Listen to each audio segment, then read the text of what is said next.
Yo quisiera centrar la atención en otras dos cuestiones íntimamente relacionadas, como son la ingente cantidad de legislación que afecta a nuestras empresas de aprovechamientos forestales y, de manera particular, al caso de las ordenanzas municipales.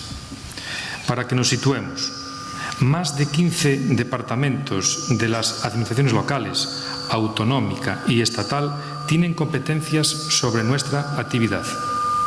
Es decir, para sacar la madera del monte, nuestras empresas se pueden encontrar en la tesitura de tener que obtener permisos de corta de más de 15 ventanillas diferentes.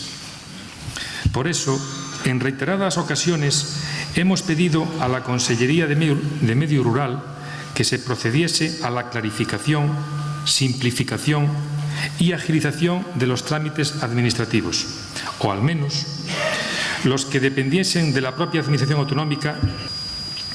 Sin embargo, a día de hoy nada se ha hecho sobre esta cuestión.